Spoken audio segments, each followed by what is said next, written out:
that you came over here and you attending my class. I am really very happy today. This is a very, very, very precious moment for me. Very precious. Thank you, madam. Thank you, ma'am. And I am very thankful to all of you that you give me this honor. For me, it's a very honor. Doctor અને teacher જ એવું છે કે એમાં તમે છેતરામણી ના કરો ને એવી રીતે જ વ્યવસાય કરો. તમે જે જીવનમાં ક્યારેય કોઈને ભણાવતા હો કે કોઈને પણ આવી રીતે ડોક્ટરની લાઈફમાં કે એમાં ગયા હો તો please don't teach them, don't cheat them. Yeah. Don't cheat. કારણ કે તમે એક લિવિંગ બીંગ સાથે કામ કરો છો અને તમારી એક એક બિહેવિયરનો એક એક વર્ડનો એટલી બધી જબરદસ્ત ઇમ્પેક્ટ હોય છે આ લોકો ઉપર કે તમે એના રોલ મોડલ હો.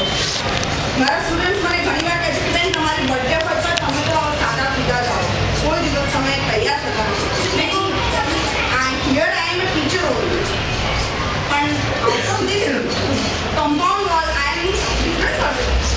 તમે કોઈ ફંક્શનમાં મને જો દેન હું ત્યાં જુદી જ હોઉં છું પણ અહીંયા હું જો એવી તૈયાર થઈને આવું તો તમે કાઢી એમ ટીચર આવે છે તો why should not I. That's true.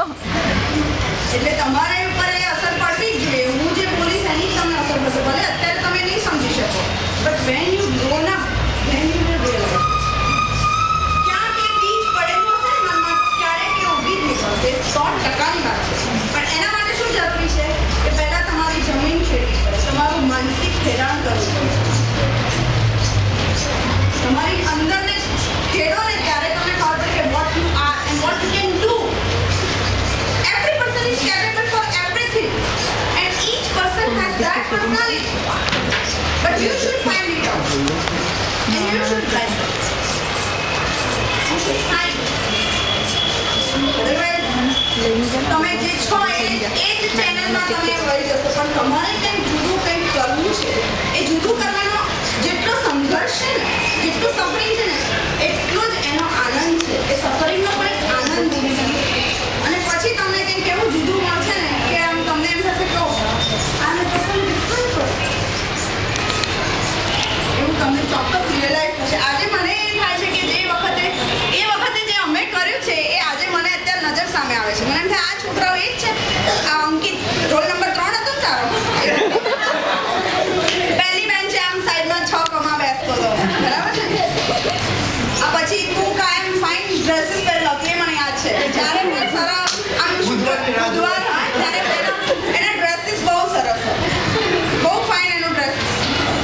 પછી અમીને તો હું 7મામાં વધારે ઓળખતી થઈ કે આમના પપ્પા આમ છે ને આમ છે ને એવી બધી પછી મને ખબર પડી.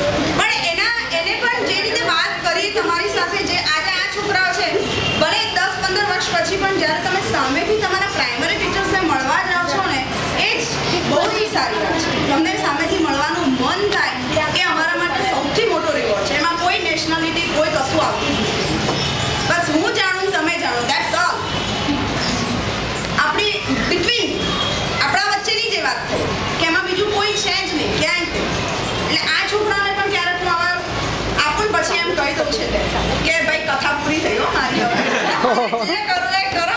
હું આટલું કહીને અહીંયા અટકી જાઉં છું. તમારે સમજવાનું પણ હું તમને કંઈ કહું છું એનું રિફ્લેક્શન આજે આ છે. આ છોકરાઓને એ સમજાવવા માંગુ છું કે તમને ઘણી વાર એમ થાય કે ટીચર તો કેવું બધું સારું રહેવાનું આમ કરવાનું તેમ કરવાનું અને